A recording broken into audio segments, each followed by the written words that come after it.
হরে কৃষ্ণ। দণ্ডবোধ প্রণাম সকলকে। আশা করি সকলে গুরু গৌরাঙ্গের কৃপায় কুশলেই আছেন। আমরা দৈনন্দিন নিত্য নতুন কথা আমরা শ্রবণ করছি। আজকে আমাদের আলোচনা বিষয় হলো সপ্তর্ষি। সপ্তর্ষি কে ছিলেন? সপ্তর্ষি ছিলেন ব্রহ্মার মানসপুত্র, 7 জন ঋষি। এই 7 জন ঋষি বিভিন্ন মন্বন্তরে আবির্ভূত হইয়া ধর্মের ব্যবস্থা ও লোকরক্ষা করিয়া থাকেন। বিভিন্ন মন্বন্তরে বিভিন্ন প্রকার সপ্তর্ষি আবির্ভূত হন। এই সপ্তর্ষি বা 7 জন ঋষি আকাশের ঈশান কোণে অবস্থান করে থাকেন। এই সপ্তর্ষিকেই সপ্তর্ষি মণ্ডল রূপে আমরা জানি। এই সপ্তর্ষি হলো সপ্তর্ষি মণ্ডল। এই 7 জন ঋষির নাম কি কি বা সপ্তর্ষি মণ্ডলের নাম কি কি?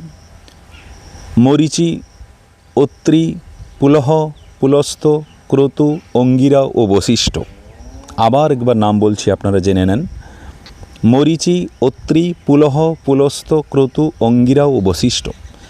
এনাদের যথাক্রমে কলা, অনুসূয়া, শ্রদ্ধা, হবিবু ও সন্নতি আর ক্ষমা আর অরুন্ধতী, এই 7 জন স্ত্রী ছিল। এই সপ্তর্ষি বিভিন্ন মন্বন্তরে বিভিন্ন সপ্তর্ষি রূপে আসেন জগতে। হরে কৃষ্ণ। জয় জগন্নাথ, জয় গৌর হরি। আপনারা সকলে ভালো থাকুন, সুস্থ থাকুন ও দৈনন্দিন অবশ্যই ভগবানের কথা আপনারা শ্রবণ করুন। জয় জগন্নাথ।